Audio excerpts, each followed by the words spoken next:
The evening of September 10th, 2025 brings us yet another episode of Hometown Huddle. I'm your host, Drake Watson. This is the Harco Media Network, your home for all long-form content produced by Harco Media Solutions, and we couldn't be more glad to be with you on this chilly evening. The temperature's dropping as the sun drops, frankly, in the Ohio Valley. We couldn't be more excited about that. Got a lot of things to talk about on tonight's show, and we won't waste any time. We'll jump straight into it here on Hometown Huddle. All the way to the house, and it's going to be a St. Clairsville touchdown. First play of the game. Hello, touchdown Huskies. Wide open, touchdown Ohio Valley. All right, so I was at a high school football game over this past weekend, and before I talk to you about that, I need to tell you, I meant to do this before we played all the guitars and me obnoxiously yelling. Got to subscribe to the YouTube channel. That's priority number one. Got to share it with your friends and family on Facebook and in the podcast feed and all those things that I always tell you about and will continue to tell you about throughout not only this evening's episode, but subsequent episodes as well. All right, so on KISS 95.7 from approximately 7 p.m. to, let's say 6:40 p.m. until probably like 9:30 p.m., if you tuned into that station, you would have heard me live talking about and providing play-by-play for St. Clairsville at Beaver Local. We talked about this game being one of the best games of the weekend on last week's show, and this might be one of the biggest misses. I don't often like to admit, at least publicly, when I am horribly wrong, but that's exactly what I'm going to do. I said that the Fantastic 50 site had the projected margin at St. Clairsville winning by 18 points. And I just confidently came in here and set stuff on the table and said, that's too big of a number. It's going to be a close game. I'll tell you why I said that. Bias. Never gone to Beaver Local. It's not a Beaver Local bias. Hell, I don't even know if it's what's the address? I think it's a Calcutta address, but it's in Williamsport. Did I pronounce any of that right? Probably not. So no Beaver Local bias, but I'll tell you what. When you are assigned to go to a game and some site says that the game's probably not going to be close, it's going to be about a 3-touchdown win for one of the teams, then you kind of come up with reasons as to why it might not go that way. And then maybe not all of you, but folks like me publicly say that it should be a lot closer. And frankly, it wasn't. It was a splattering very early on. Final score, St. Clairsville 38, Beaver Local 7. How about Sam McLean? This is the number one thing that pops out. And especially when I said that Wade Foster, the quarterback for Beaver Local, could be the difference in the game. How about the quarterback for St. Clairsville being the actual difference in the game?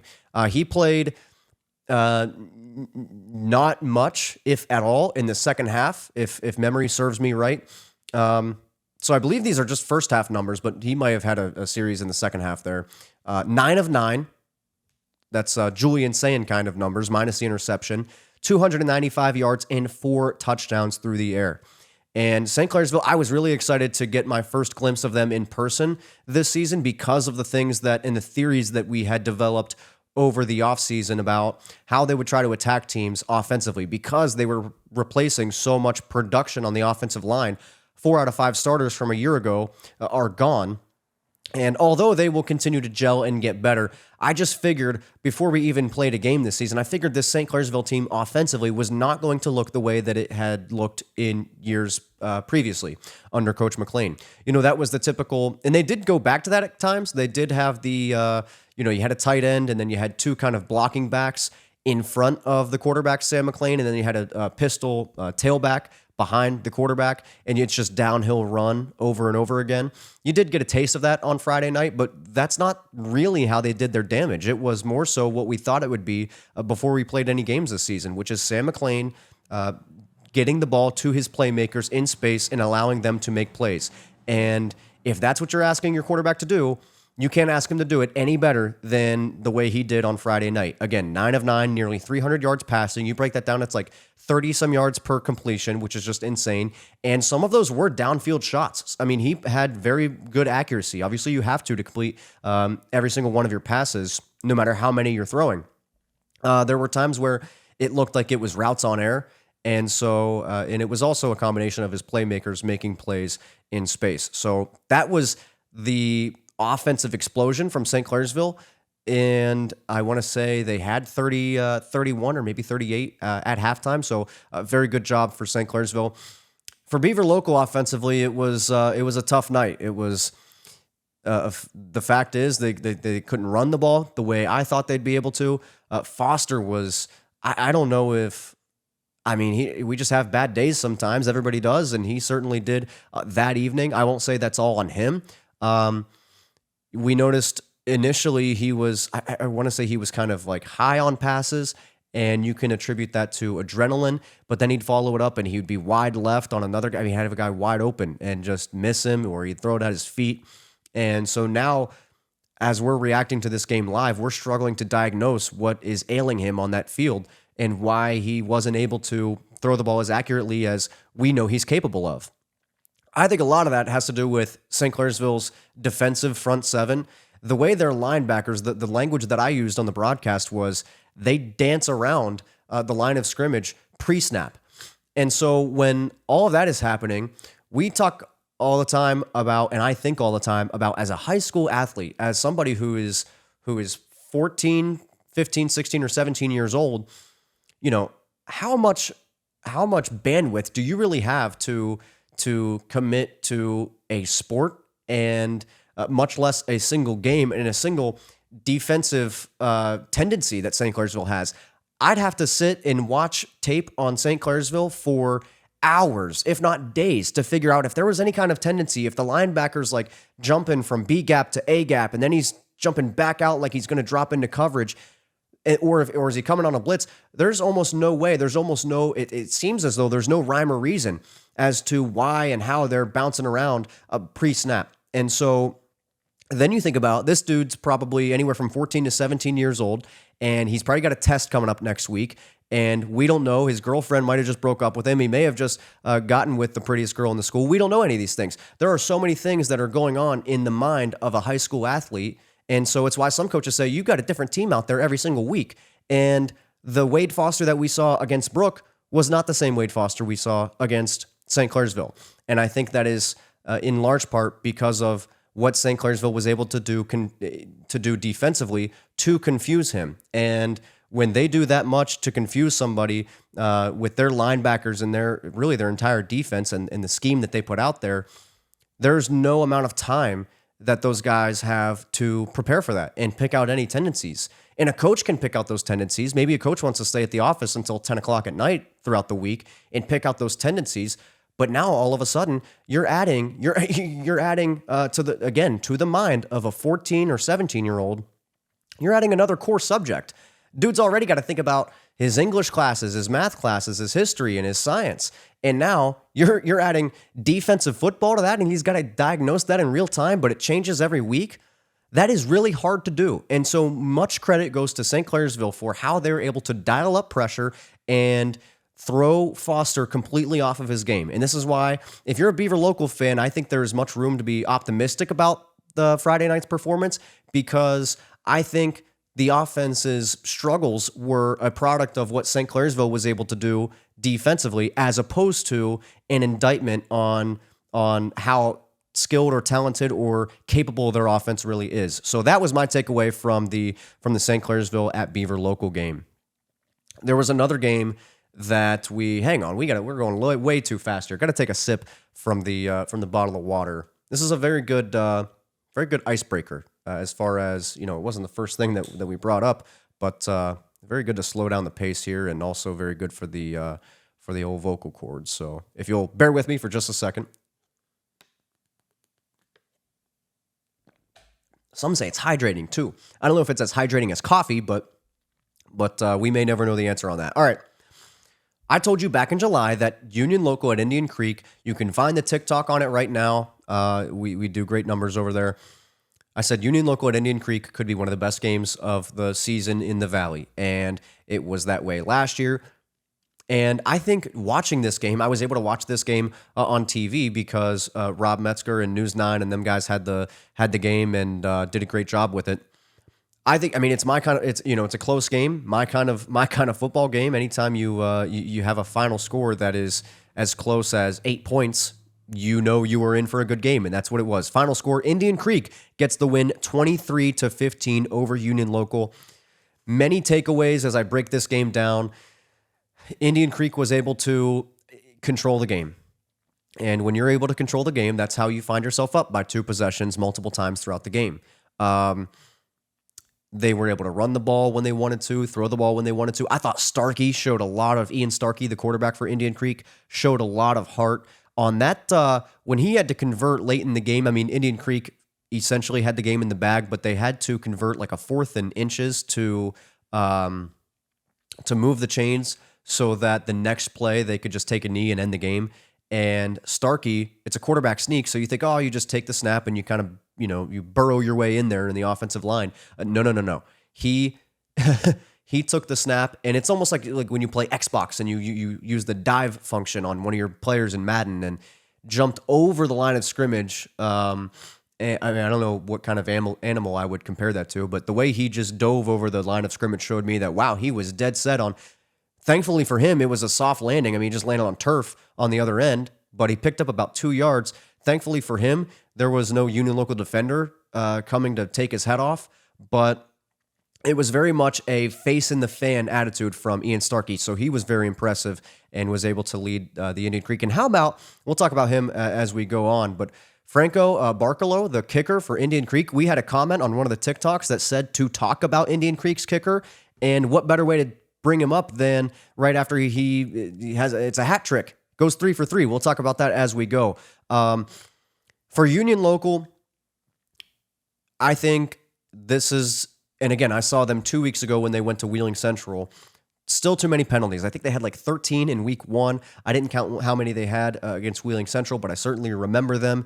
And they had way too many on Friday night as well. I noticed that tackling, and I'm not going to say that Union Local is bad at tackling or the sky is falling or anything crazy is happening, because Bruce Mazar and them guys can be hard to tackle. And anytime I say anybody else did something bad, I always make sure to provide the truth. That is, I would be much worse at it. So obviously, you got to do better at tackling, but it's tough to tackle the kind of backs that Indian Creek has.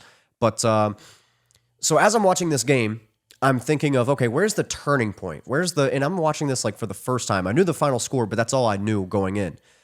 And so I wanted to see how this game went down, and it was very interesting, the kind of twists and turns that it took, and I'll very briefly take you through that right now. So it's 17-7.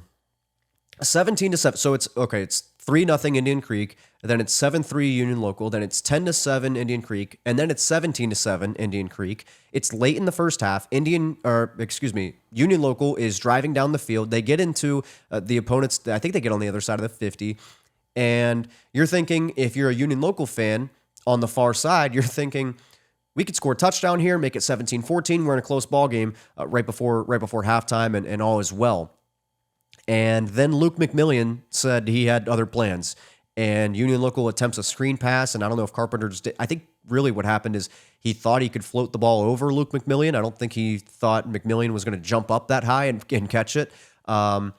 It's like when you're trying to make a pass in basketball and you got to throw it over everybody, and some guy that you didn't know could jump as high as he can just jumps up and grabs it at the last second. So McMillian with the interception on the screen, that allowed Ian Starkey to rip off a big run, and that set up a 34-yard field goal for Indian Creek to make it to extend the 2-score lead heading into halftime. It's now 20-7.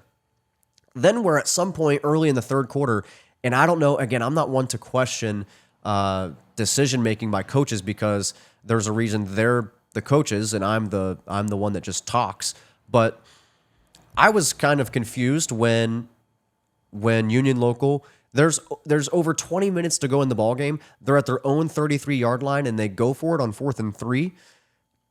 How different is the result of the game if they punt it? I don't know, but that was something that was confusing to me.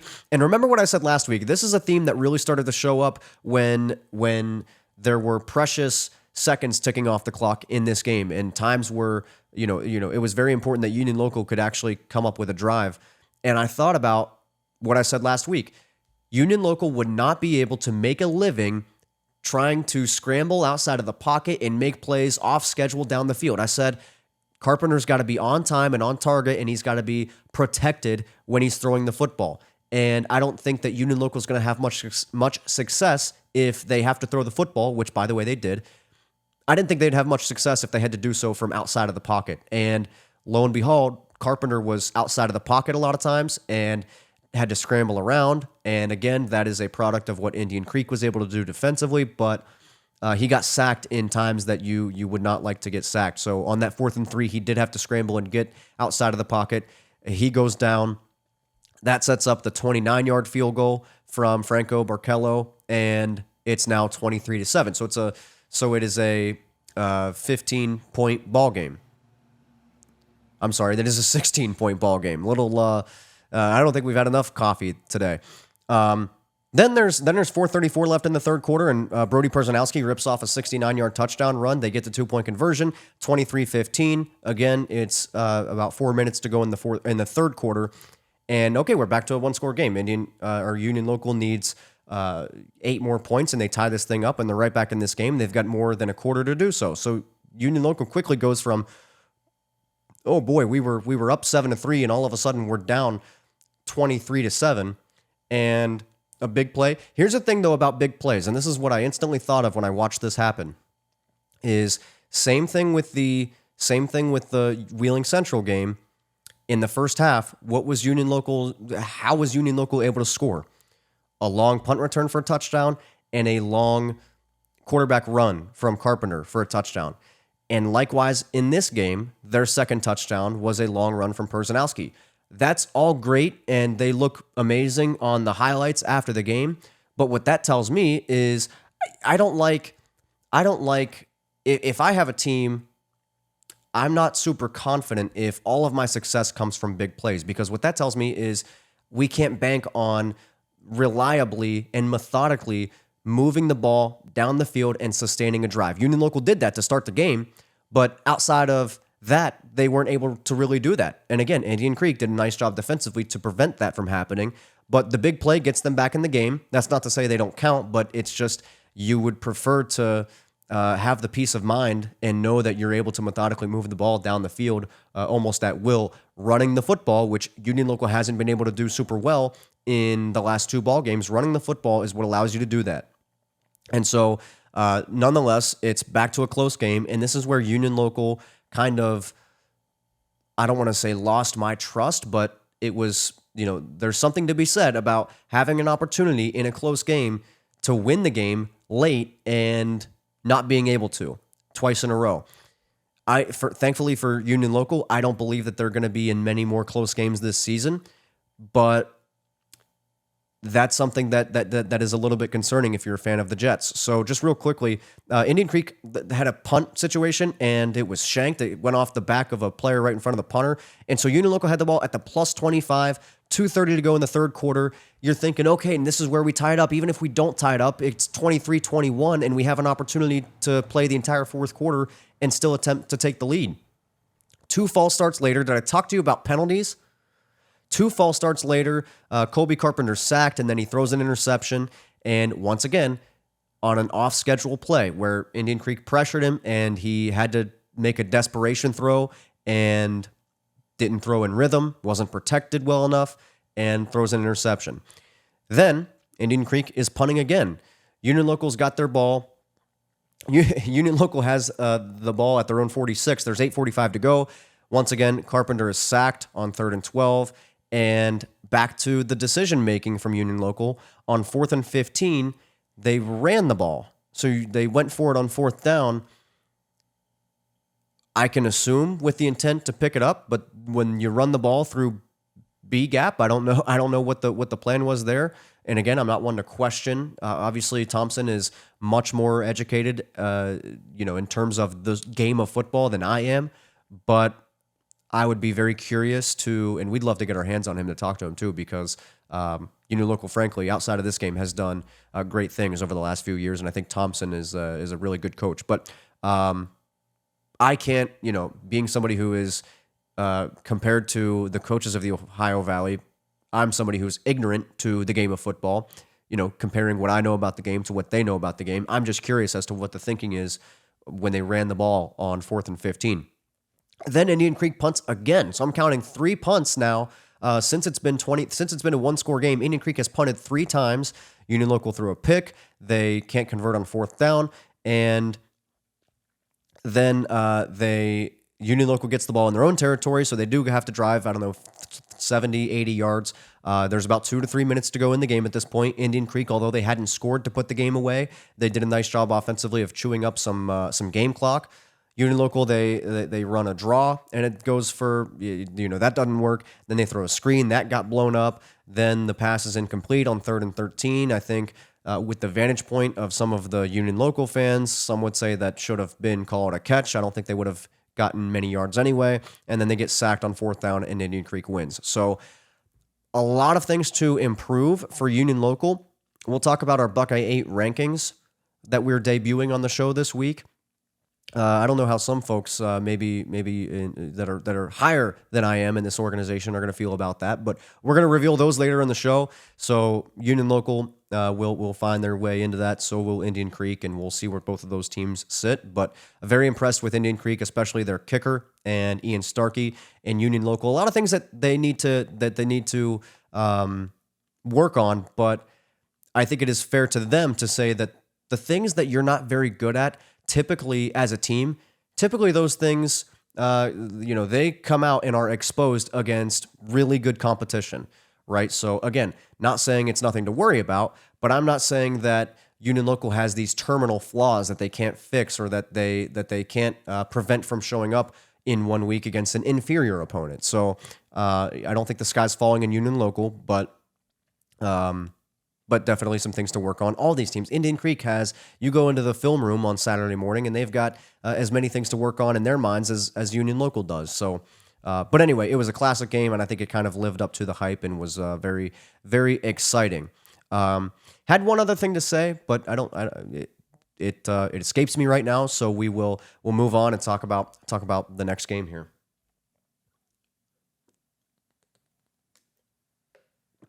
I'm going to retroactively apologize for the few seconds of silence as I took yet another sip. I told you that Shadyside at Buckeye Local could be a good game, and boy, for as bad as I missed on Beaver Local and St. Clairsville, for these 2 games to have a combined margin of just 2 touchdowns, 1 in each game, I think that's pretty good. This game went to overtime. Final score, Buckeye Local wins in the 5th quarter, 20-14. Buckeye Local, they honored Ron Pobush before the game, so that was good to see. Legendary high school football coach in the area. Buckeye Local, the whole game was a story of 2 halves. The Panthers scored the first 2 touchdowns in the first half. It was 14-0, and then Shadyside rallied. It was Jaden Johnson taking it in on with his legs, and that made it 14-7. And then a 50-yard bomb from Johnson to Mike Hendershot in the second half made it 14-all, and we go to overtime. In overtime, Buckeye Local was able to do their job. Chase Warwa did damage 300-plus days ago down the road in Caddis to Harrison Central. He ran it in for a touchdown to put the Panthers up 20-14, and that's a 6-point game. So Shadyside, a touchdown on an extra point can win the ball game, but on 4th down, Jaden Johnson throws the ball to the end zone, and it's broken up by Daniel Divjak, and Buckeye Local is able to get the win. This is a very good example. Here's the thing. Here's the difference between the 2 games that I just talked about most recently. With Indian Creek and Union Local, we talk about all the time, you have to grab the game. Like, a game is not given away. Somebody has to take the game and win it, right? If a game is up in the air, a team must snatch it from the air and take it and win. I think Indian Creek kind of put the game up in the air a little bit against Union Local, although they did feel like they were in control for a majority of that game. Union Local, multiple opportunities to go up and snatch the game. They weren't able to do so. Buckeye Local, completely different story. They were able to, in a close game, late in the game. I mean, it doesn't get more close than tied after regulation. So in overtime, when it matters the most, they were able to figuratively reach their paw up in the air and snatch the game from Shadyside just below Route 7 there in World War II Memorial Stadium. So that's our breakdown on the games that we said were going to be big games over this past weekend, and we were thrilled to see them all, and just great games all over the Ohio Valley as well. And we cherish the opportunity to watch high school football in such a special place like the Ohio Valley. Let's talk about a place that is outside of the Ohio Valley. Let's venture west on I-70 for just a second here. Just a quick thought: Pickerington North and Pickerington Central. The game was sold out 10 minutes after tickets went on sale, and the athletic departments literally had to advise fans to, watch the game on TV or listen to it on the radio or however it was being broadcast, because they sold out the game within 10 minutes. And congratulations to them. That's great stuff. We love to see that, and we love to see fan support for high school football. There are not many things that are bigger than high school football in the state of Ohio, so Pickerington North won the game 17-3, by the way, as well as they work to get a good seed in that Region 3 race. All right, so I told you just a moment ago that we have our Buckeye 8 rankings debuting on this evening's show. What are we, about 25, 26 minutes in? So let's take a look now. This was the cause of, okay, so there are many things. I'm going to put it on your screen. It should be to, I don't know what the orientation would be, but it's on the side of the screen right now. And I asked some folks, I feel like in my mind, Barnesville might have the edge over St. Clairsville. Typically, when you think of the Buckeye 8, I should preface, anytime we talk about the Buckeye 8, we're just gearing up for the 2026 football season. So we're using the teams that will be in the Buckeye 8 next season. So I'm thinking about St. Clairsville and Barnesville. And after I'm done being just completely upset is the best word I can use, that they don't play each other, and how much of a travesty that is, because I think it would be a great game every year. Could you imagine that thing on a neutral site?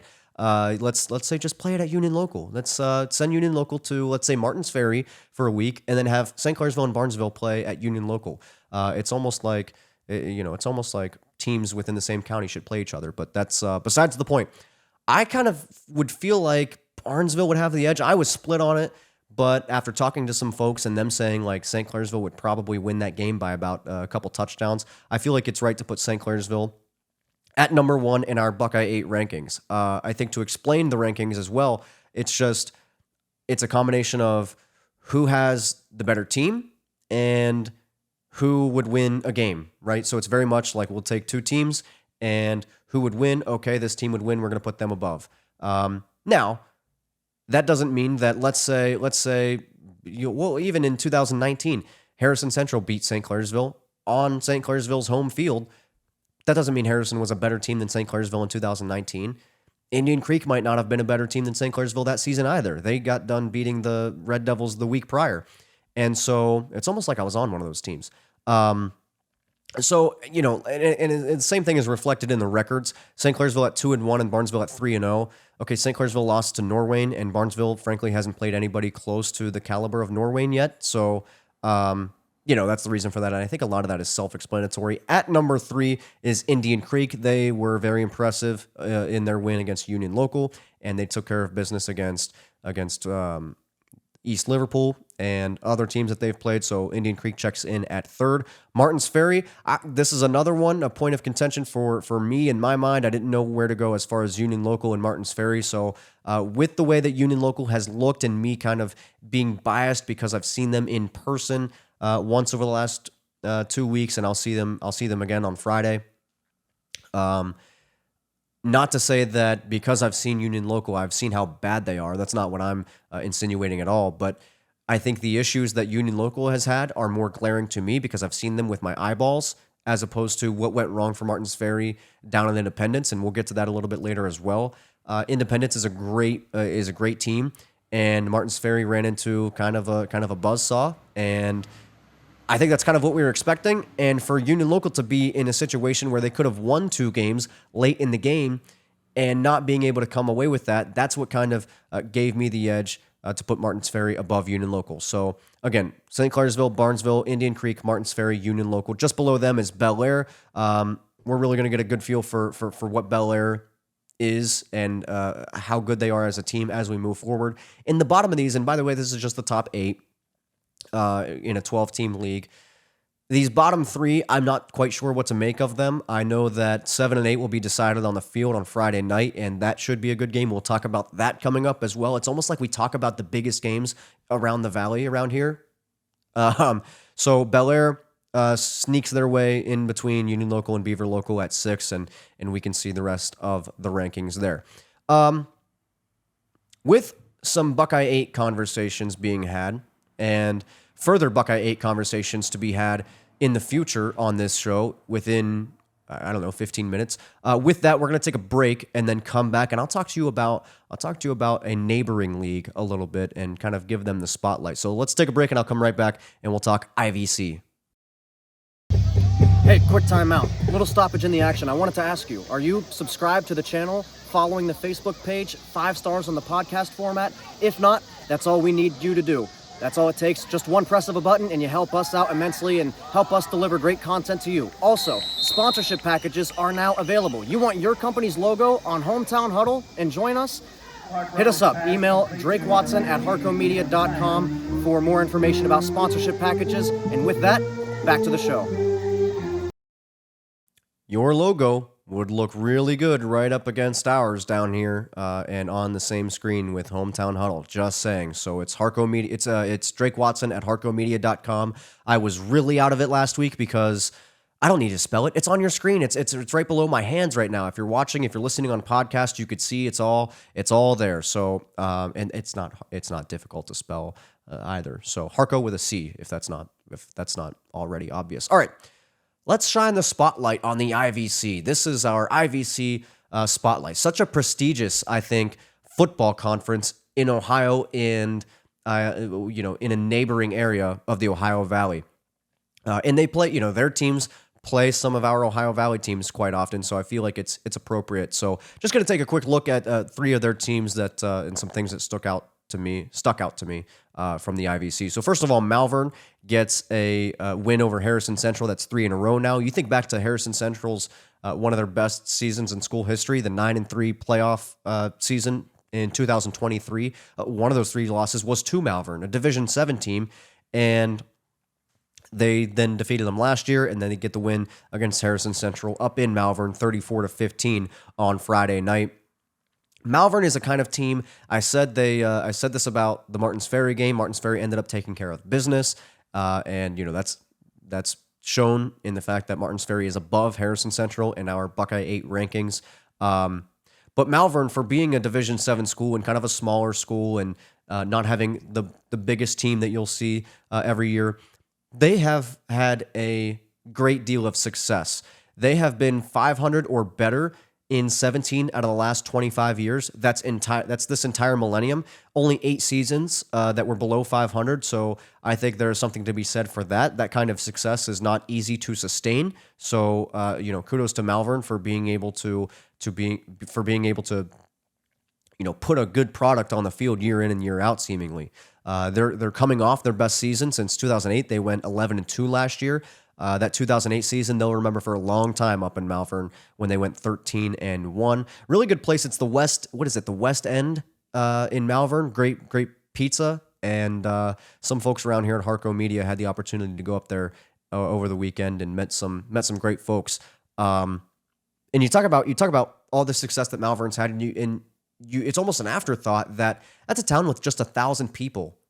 So the stadium turns into a village itself on a Friday night, and then everybody kind of disperses and goes back to their respective place in that town. And just 1,000 people, that is a third of the size of the village that I am in right now. This is Caddis. And so once again, that 2008 season, special, 13-1 last year, 11-2. They're looking to build on their success, and they've had great success over the last 25 years. So kudos to Malvern. Also, wanted to touch on the fact that Darnell Jackson played in Friday night's ball game, and I don't know that is something that is normal. It takes somebody with a lot of that's a very difficult situation that he was put in, and to still go out the evening after, play in a football game.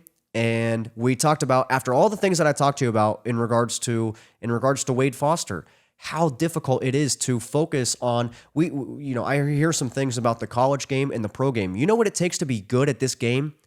100% focused. Find a guy, show me a guy who's 100% locked in when the whistle is blown for the first time and that ball is going to be kicked off. Okay, you find a whole bunch of people. They're all locked in and focused and ready to go. Find me somebody who is continuously locked in and giving 100% focus and effort and attention to detail all the way beyond the last whistle of the ball game, and in the film room on Saturday morning, and then at practice for 2.5 hours on Monday evening after they just got done with an algebra test. Like, it is very hard to do that, and not normal people can do that. And that is just to show what it takes to be good at this game, and to be somebody in the position of Darnell Jackson and to play well enough to win on a Friday night after a very bad Thursday. That's special stuff, and that's stuff that we don't want to go unnoticed. And we also want to make it known that our deepest sympathies are with Darnell Jackson and his family, and that's just that's good stuff. Good stuff, and you just have to imagine there's just so much, like, I'm not even, you know how like rude it is to pretend that you're in those shoes or you could be in those shoes. Like, it's just unfathomable to me. So, much respect to him, and once again, our hearts go out to him, Darnell, and his family. Garaway has been a good team in the IVC for a long time. They've done damage throughout the state of Ohio, and they're a really good program. They're on pace for another good season, a 36-35 win over Norwayne. So the Pirates, that's a good result. A Norwayne team that defeated a St. Clairsville team by 20 points earlier in the season.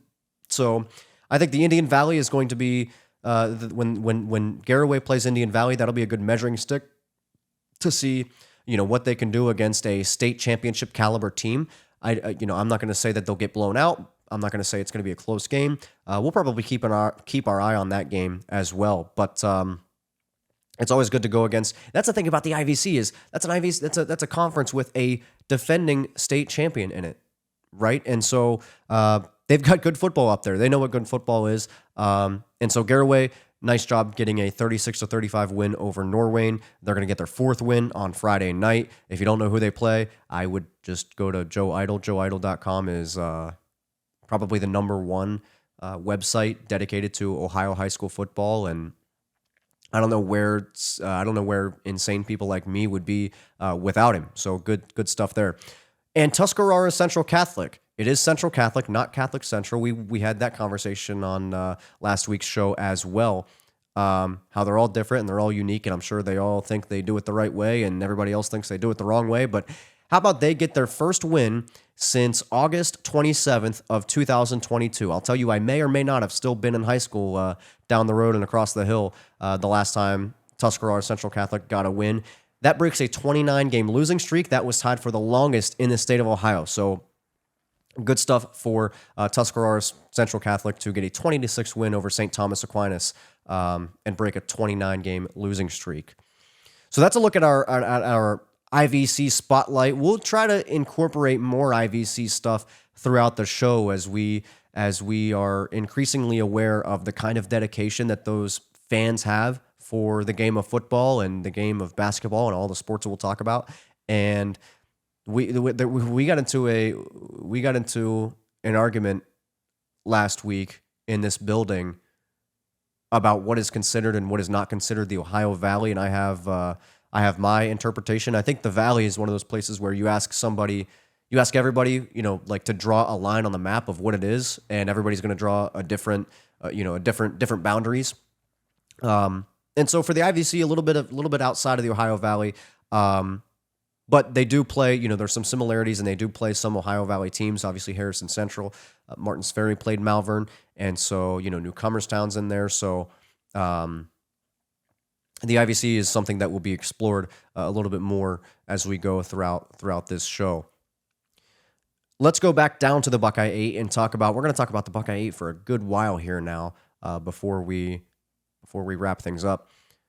Union Local in the Buckeye 8. Union Local once had a guy on its team, Colton, I think is his name. Then he went on to play at WVU, and he only plays in the NFL now. No big deal. He's only appeared in a Super Bowl. Colton McKivitz, the lineman for the San Francisco 49ers, got extended by them for 3 years, so he'll continue to be in San Francisco. Once again, the Union Local and WVU graduate Colton McKivitz. We've seen him play in one Super Bowl already, and I'm not going to call, I probably watch more high school and college than I do pro football in 2 years, but the Niners they've got minus 235 odds to make the playoffs. That's fourth best in the entire NFL right now, and plus 900 odds. That's the third best to win the NFC. So, I'm not calling a San Francisco appearance in the Super Bowl, but how cool would it be? And if they are able to get back there within the next 3 years, we'll have another opportunity to see a Morristown guy, one of our own, appear in the big game, and that's going to be something that is very special. All right, the recurring segment, the Buckeye 8 breakdown. One, I won't say last, but one additional sip from the bottle of water as we move along here and as the vocal cords continue to get more worn out as we go. We've got a big game coming up on Friday night, too, that we got to be crisp for.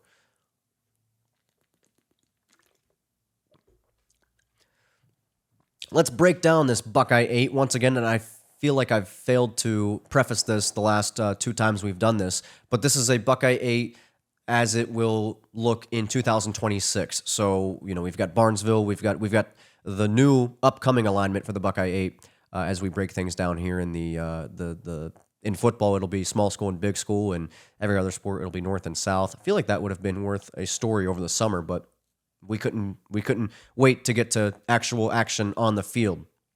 A little bit of alliteration there, too. That was unplanned. And we're going to go north to south roughly tonight, just a different way of ordering the teams. So Beaver Local is 2-1. They lost to St. Clairsville 38-7. I just talked about the game. You do the thing, you scroll, you rewind if you missed that. They are, according to Fantastic 50, supposed to beat East Liverpool by 6 at home this Friday. We'll see. We're going to talk about that game a little bit more as we go. That is a big crosstown rivalry. Some of the things that are just so special about high school football in the small kind of area. As the crow flies, 6.5 miles separates those schools. So obviously, and all those players go to the same gas stations. They go to the same restaurants. I know everybody was at the same sheets after the game on Friday night as East Liverpool was losing to Salem and Beaver Local dropped one to St. Clairsville. But Beaver Local going to look to get a win to get back on track. Their schedule, I won't say is easily navigable throughout the rest of the season. So this one's going to be big if they want to accomplish the things that they want to accomplish. East Liverpool drops to 1-2. They lost 56-20 against Salem. As at the same time as Beaver Local was losing to St. Clairsville. We didn't expect it to be 30. I should say the Fantastic 50 site wasn't expecting it to be a 36-point loss for East Liverpool, but they do get Beaver Local on the road. But on the road, they're going 7 miles up the road at Beaver Local. They need a win at Beaver Local. Obviously, they're looking for a win. If they can get that win, they can get back on track and still aim for that. Obviously above 500, 6-4, 7-3 kind of season. Once again, Beaver Local expected to win that game by 6 points, in the words of others and not me. Buckeye Local improves to 1-2. We talked about their overtime win against Shadyside. They go to Barnesville on Friday night. And it's just a game. You just gotta you gotta do something right. You just let's get some good reps. Let's put some good things on film and try to get out of there, not beat up, and see what we can do. See what we can do moving forward. It's no secret. Barnesville large favorites in that game. Indian Creek we talked about. They moved to 3-0. They get a 23-15 win over Union Local as we discussed. They go to Weirton. I have a similar feeling when Indian Creek goes to Weirton as I do as when Buckeye Local goes to Barnesville. I think it's important for Indian Creek to take care of business, stay healthy, and they should be 4-0 the next time you and I speak. Harrison Central drops to 0-3. They're trying to avoid going 4-0. I should say 0-4 for the first time since 2004, if I'm not wrong. We talked about their game at Malvern. That is the second game in a row now that they've. This is where, if you want to be optimistic, and if you can hear me from outside of the walls here in Caddis, you want to be optimistic. This is the second game in a row that they've led in the second half and still lost. So you don't like the fact that you lost, but if you've led in the second half, you've got to be doing something right, at least partially. So if they can stop turning the football over, things will get better for them. And I know they're working as hard as they can to fix those issues, and it's never as simple. I tell you this every show, it's never as simple as just cleaning things up. But if they are able to do that, then they give themselves more of a chance this season. They have a big challenge in Union Local coming to. It sounded like I was harsh on Union Local earlier in the show, but that's just because I think Union Local, I guess I have high expectations for them and high standards because I think Union Local is a really good team. And therefore, I think Harrison Central has a big task on Friday night down the road. I'll have the game on HCTV if you want to watch or listen live. But with the mistakes that Union Local has made, there's a scenario here for Harrison Central. If they can take care of what they need to take care of, which is this stuff, which is the football, if they can hold on to that and keep it to themselves, and they can bank on Union Local committing so many penalties. And Union Local, I meant to say this when I was breaking down the Creek game for UL. You just feel like they're just sputtering along. Like they've got this ability to kick it into high gear and just fly 50 miles an hour. But the penalties just slow them down so much, and it has really plagued them in their two losses and really in their win as well. So if Union Local doesn't clean up the penalties and Harrison Central is able to clean up the turnovers, all of a sudden you've got this thing where you're right here and then you're getting a little bit closer. And if you make that thing a close game heading into the fourth quarter, who knows what could happen? So we'll see. We'll see what that game entails. But right now I'm thinking that's going to be a tall task for the Huskies. Brook drops to 0-2. They lost 42-0 against Lindsley. They've now been outscored 88-0 this season. That's 2 games. So I think it looks worse when those 2 games happen back to back, and they're the first 2 games of the season. And folks like me are able to add some numbers and say they've been outscored 88-0 so far this season. But I don't think we would be. You run into 2 quality opponents. Let's say that was week 2 and week 9. I don't think we'd be looking at it the same way. But they've got a good opportunity. They go to Cambridge, so a good opportunity to get their first win against a fellow winless team. And we will move on to Cambridge now. They are 0-3. They lost 46-14 at Meadowbrook. They host the Bruins of Brook. Once again, if they can play clean and give themselves a chance, then they could see something go their way on Friday night. We talk about how difficult it is to play clean. Union Local knows that as well as anybody. Harrison Central knows that better than anybody. Take care of the football, take care of the things that you can take care of and control. You at least give yourself a chance. So if Cambridge can do that and they can catch Brook maybe on a bad night, then there's the opportunity for them to get the win, the first one of the season for the Bobcats. And they want to slow down that losing streak. We had Tuscarora Central Catholic break theirs. Cambridge looks to be in the team's, I would say, within an hour's drive of here. They want to be the next team to break their losing streak. Barnesville goes to 3-0. They won 40-0 at Bel Air. I think it's safe to say their dominance hasn't waned. They are continuing to play dominant football, and I believe they will continue to do so when they take on Buckeye Local. Just stay healthy. Make sure nobody, you can't really make sure. There's nothing that you can control in that regard, but you're hoping to stay healthy against Buckeye Local and go 4-0. Bel Air, obviously with the loss to Barnesville, they dropped to 2-1. They go to John Marshall this Friday night. That's a John Marshall team that is always going to provide a tough challenge, and so if Bel Air wants to pick up a win, they can't play a sloppy game. Not that they have necessarily in their wins this season, but if they want to defeat John Marshall, they can't just drive across the bridge and walk into Monarch Stadium and expect to get a win. So they're going to have to really work for that. But a game that I could see going either way and should be a close game. Martins Ferry, we already mentioned, they go to 2-1. They lost 35-30. They lost 35-14, I should say, at Independence. They've got Edison at home. I think playing a team like Independence, who competed with a West Virginia power like Herbert Hoover, I think that will help Martins Ferry in the long run when you're playing good competition and you're not just obliterated.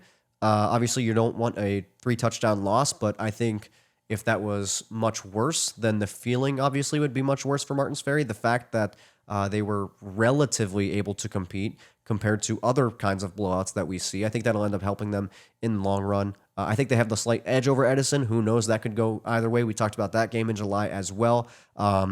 They can't play sloppy. I can see that game kind of going similar to the Malvern game.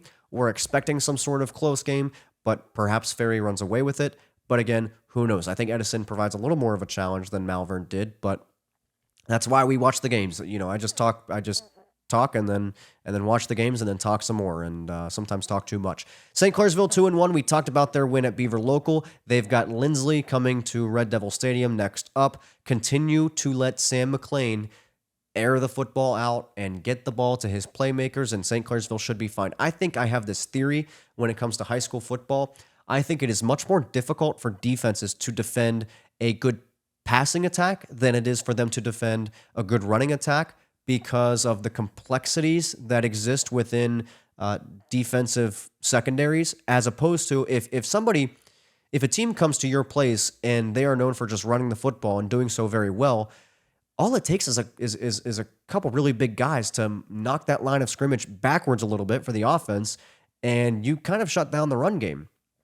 And so therefore, I think it's more difficult to defend somebody who's as good as Sam McLean is when it comes to throwing the football, because and I'm not saying the complexities of which gaps you're shooting through and which way you're slanting on the defensive line. I'm not saying that's simple, but I just think it's more difficult facing a team that is good at throwing the ball and doing so accurately as opposed to a team that's good at running the ball. So I think St. Clairsville is going to be a force to be reckoned with as we move throughout the rest of the season. And some folks thought it was the end of the world when they lost to Norway. Who would have thought? Union Local, we talked about their game at Indian Creek. They lost 23-15. They go to Harrison Central. Don't let the Huskies turn this into a close game. That's my message, if it means anything to Union Local. I guess to Union Local fans, if that game turns into a close game, then the heart rate gets a little bit accelerated down at Wagner Field. If they can take care of business and kind of open that thing up pretty early, then I think Union Local is going to be okay at Wagner Field. So that's our Buckeye 8 breakdown for this week. We've got 2 more things to talk to you about this evening. I've kept you here for a long time. If you're still here, subscribe. But in all seriousness, if you're still here, we thank you a bunch, and we've got a couple more things to talk about before we get out of here. No Huddle is another recurring segment. Once again, I'll probably explain this every single show.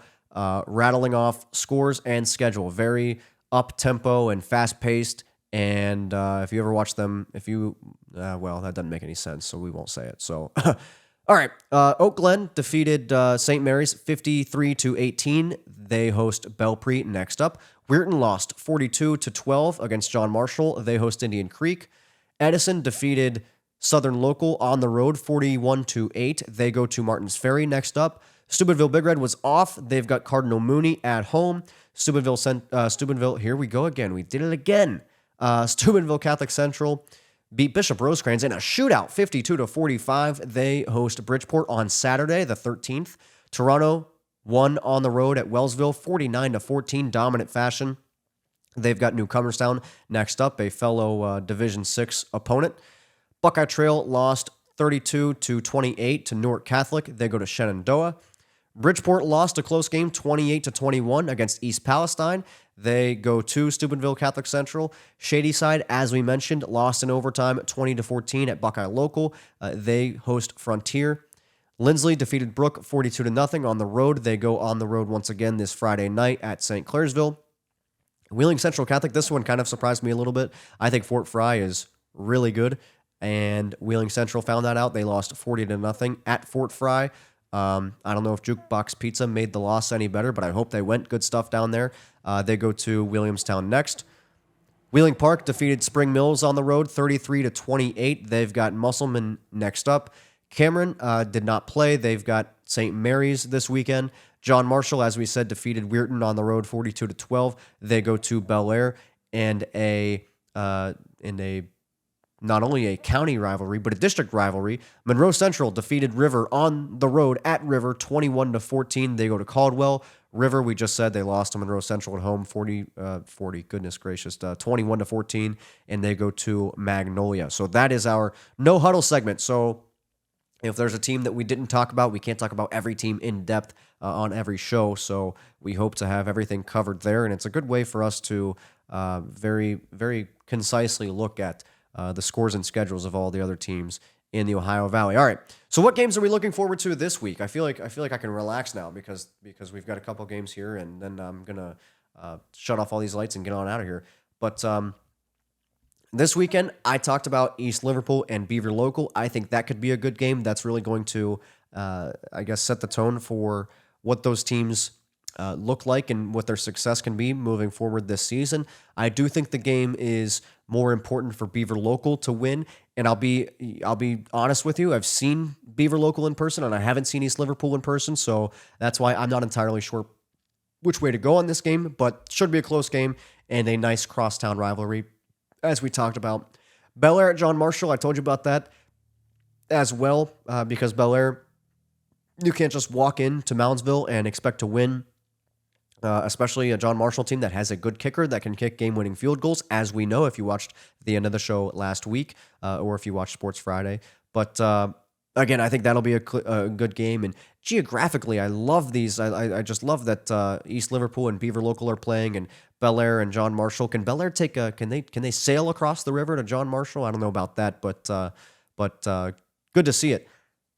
Edison and Martins Ferry, we've kind of put ourselves in a trap here because I talked about that game in July, and right after I mentioned that game on a show, we got some intel, some feedback from reliable sources, the different sources that told me that Beaver Local was going to beat St. Clairsville, but that led us to believe that Martins Ferry is a little bit better than Edison, more so than we thought. So I'm not going to tell you that this is going to be a close game. I'm also not going to say it's going to be a blowout. Some would say that's taking the easy way out, but again, we don't make predictions. We just react and talk on this show. Let's go outside of the Ohio Valley. How about Fort Fry and Waterford? Can Jukebox Pizza get any more free promotion on this show? Everybody, just go there. Just go there. Even if it's outside of the football season, if it's outside of high school athletics, go down along the Muskingum River down there in Beverly, Ohio, and just check out the scene. It's really good stuff. And if you don't have any game to go to on Friday night, try to find a Friday night where both Waterford and Fort Fry are playing at home on the same evening. It's good stuff. I've seen it with Eyes in the Sky, I'd say less than a year ago. So good stuff. Fort Fry and Waterford, always a good rivalry. They've got a bridge. It's just you talk about crosstown rivalry. I don't think you've seen crosstown rivalry until you've seen Fort Fry and Waterford. We hope it's a good game, but with those teams being a little bit outside of the valley, we're not sure what to expect in that game. And likewise for different reasons, Cardinal Mooney at Steubenville. Steubenville's been off. I think that's going to help them. I think that's going to allow them to scheme some things up. I think that's going to allow them to work on the things that have plagued them this season. Obviously, Steubenville looking to avoid an 0-3 start. I told you they didn't start 0-2 since 1956, and I don't know if they've ever started 0-3 or if we'd have to go back and look at that or not. But Cardinal Mooney, not going to be an easy task for Big Red, but we'll see if they can get their first win of this 2025 campaign. How about that? How about as we close in on an hour together, that's all we've got for this evening. If you did make it this far, we appreciate you. And we hope you enjoyed the show. And we will talk again on September 17th, where we will break down all of these games and bring you all of the action. I'll have some thoughts at that point on the updated OVAC standings across some other sports. And so we really appreciate it, and we hope you have a good night. And for everybody at Harco Media, I'm Drake Watson saying, have a good night. I'll talk to you next week.